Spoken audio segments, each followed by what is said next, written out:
Γιάνκοβιτς. Αν δεν ξέρετε το σκηνικό, είναι αυτό εδώ. Τι είχε πάθει? Απλά χτύπησε με φόρο το κεφάλι του στη μια μπασκέτα. Και είδατε τι έγινε μετά ο άνθρωπος. Με τη μηχανή ρε φίλε, και με 20 χιλιόμετρα να πας, θα πεταχτείς τουλάχιστον 5 μέτρα πιο εκεί.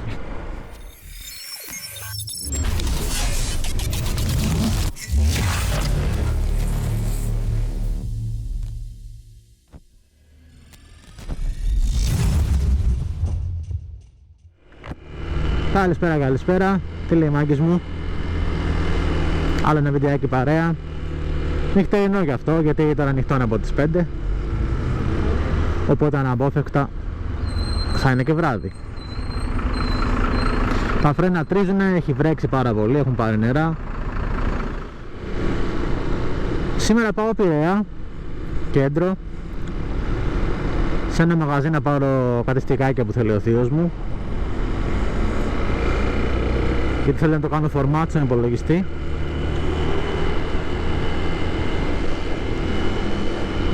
Και μου λέει SD και τέτοια, του λέω τι λες ρε θεία, του λέω. Στικάκι, Windows, Rufus και είσαι έτοιμος. Σε 10 λεπτά έχεις καινούριο Windows. Τι CD και DVD. Φλασάκι και τελείωσες. Και εύκολα και γρήγορα.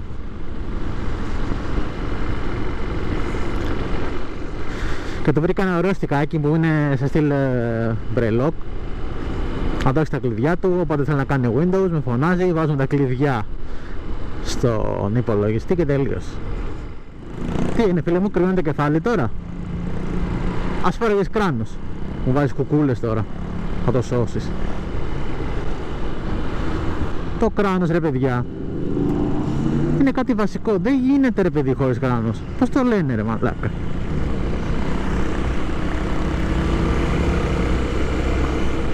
Φοράτε κράνος ρε μαλάκες, φοράτε κράνος. Δεν είναι αξεσουάρ, είναι πάρα πολύ σημαντικό. Είναι μέρος του εξοπλισμού σου, δεν είναι αξεσουάρ. Το κράνος είναι το α και το ω.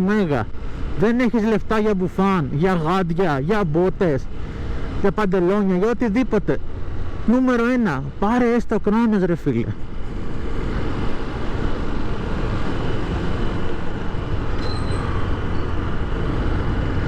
Έστω κράνος ρε μαλάκες, ρε παιδιά.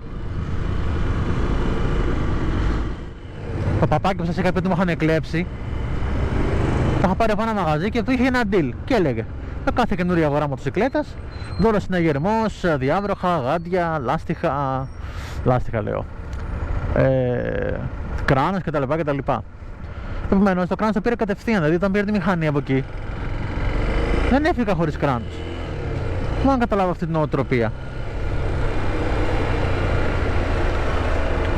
του κλασικού Ελληνάρα.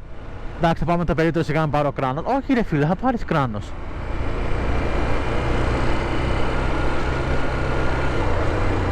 Ο Γιάνκοβιτς ρε μαλάκες. Ο Γιάνκοβιτς. Αν δεν ξέρετε το σκηνικό, είναι αυτό εδώ. Τι είχε πάθει? Απλά χτύπησε με φόρο το κεφάλι του στη μια μπασκέτα. Και είδατε τι έγινε μετά ο άνθρωπος. Με τη μηχανή ρε φίλε, και με 20 χιλιόμετρα να πας, θα πεταχτείς τουλάχιστον 5 μέτρα πιο εκεί.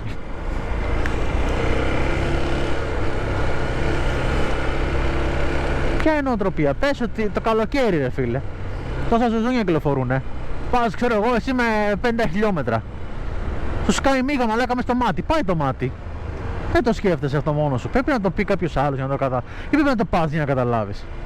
Δεν σου λέω καν το πέσιμο. Κούφια ή να μην πέσει κανείς παιδέ ρε παιδιά. Να είμαστε πάντα όρθιοι. Αλλά μία φορά θα σου τύχει ρε φίλε. Μίγα, μέλισσα, κάποιο πράγμα, μία πέτρα, ένα χαλικάκι. Λίγα πράγματα υπάρχουν στην άσφαλτο. Παρ' όλα αυτά, στον μπούτσο μας. Κάνεις κράνος στα αρχίδια μας.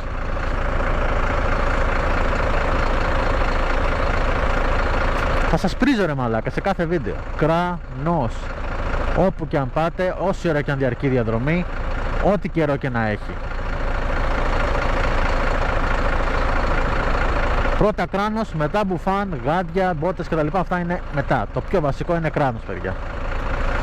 Εντάξει, δεν λέω τώρα για κάγκουες που οδηγάνε με σαγιονάρα το καλοκαίρι. Εντάξει, αυτό είναι άλλη φάση. Να πρόσεχα μια σαγιονάρα πάνω στο λευγέ, να ψάχνουν και το πόδι, να ψάχνουν και σένα.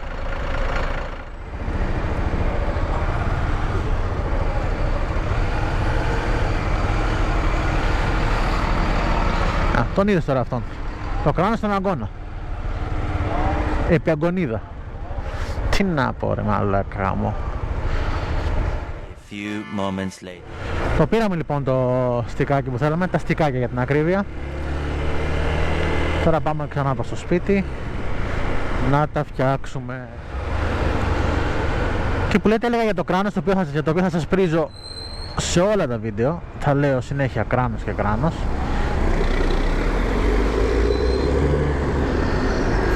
Μπας και κάποιοι εξ όσων με βλέπουν το σκεφτούν κάπως διαφορετικά. Θα τους κάνω μια μικρή πλήση εγκεφάλου. Πρέπει να έχεις στο μυαλό σας ρε παιδιά ότι πάω σπίτι, με περιμένω σπίτι άνθρωποι που με αγαπάνε.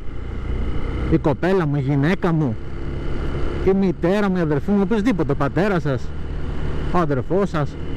Και το σκέφτεσαι αυτό όταν πηγαίνετε χωρίς κράνος κάπου. Δυστυχώς μία μαλακία αρκεί, μία φορά θα γίνει στη ζωή σου. Γιατί αυτή η μαλακία να γίνει ρε παιδιά και να είναι οδυνηρή? Φορέστε κράνος, μπορείτε να την γλιτώσετε. Τόσα και τόσα ακούτε και βλέπετε. Κάθε μέρα βλέπω ένα σωρό τύπους χωρίς κράνος. Και πες το καλοκαίρι ρε παιδί μου, οκ, είναι τυχερή.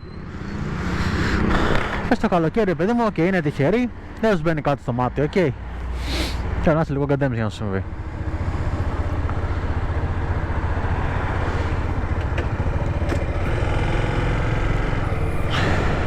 Το χειμώνα ρε μαλάκα, με τόσο κρύο, δεν τους πέφτουν τα αυτιά ρε μαλάκα. Τόσο κρύο ρε μαλάκα, και πάνω στη μηχανή το κρύο θερίζει, δεν αστείευεται. Αν πας χωρίς κράνος μαλάκα, θα σου πέσει η μύτη, θα σου πέσουν τα αυτιά ρε μαλάκα από το κρύο. Πρόσεχε. Πώς μπορούν ρε φίλε, εγώ πραγματικά δηλαδή ξέχωρα από το τι, γιατί δεν φοράνε κράνος, αυτό είναι μια άλλη ιστορία, θα μας απαντήσουν οι ίδιοι. Αυτό πραγματικά με συνηθίζει είναι το πώς μπορούν και οδηγάνε χωρίς κράνος, δηλαδή οκ.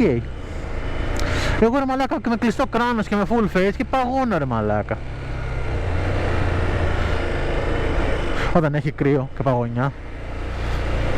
Αυτοί πώς μπορούν χωρίς καν κράνος, ούτε καν full face, και απλά οδηγάνε ρε μαλάκα. Εντάξει, είναι απίστευτο ρε παιδιά. Είναι πραγματικά απορίας άξιο τι έχουν στο μυαλό τους. Είναι και αυτή η κατηγορία. Η μία κατηγορία είναι που δεν φοράει καν κράνος, ούτε το έχει μαζί. Η άλλη κατηγορία είναι το έχω μαζί και το έχω στο τεπόζιτο, στον αγώνα ή στο χέρι. Και η άλλη κατηγορία είναι το που το έχω μισοφορεμένο. Όπως λέει και ο Ιαβέρης, είναι οι βλάκες με περικεφαλαία. Γιατί περί βλακών πρόκειται. Γιατί είναι ακόμα χειρότερα τα πράγματα. Ήταν άμα γέννη το πέσεις, θα χτυπήσει το σβέρκο. Ο σβέρκος έχετε ήδη πίεση από το κράνος που το έχεις μισοφορεμένο. Οπότε μια μικρή δύναμη να δεχτεί εκεί πέρα, τελείωσε. Συντριπτικό κάταγμα και Γιάνκοβιτς. Δυστυχώς στη ζωή μας παιδιά όλα επιλογές είναι. Όλα είναι επιλογές. Επιλέγεις να μην πας με κράνος έξω, παίζεις ζωή σου κοροναγράμματα. Και με κράνος δεν παίζεις κοροναγράμματα, όχι σε τέτοιο βαθμό ώστε αν ομιγέννητο κάποιος πέσει ή τρακάρει οτιδήποτε γίνει, δεν θα την γλιτώσει. Θα την γλιτώσει ρε φίλε με το κράνος, κατά πάσα πιθανότητα. Αλλά χωρίς κράνος είναι το σίγουρο δεν θα την γλιτώσει, εκτός αν είναι τόσο τυχερό.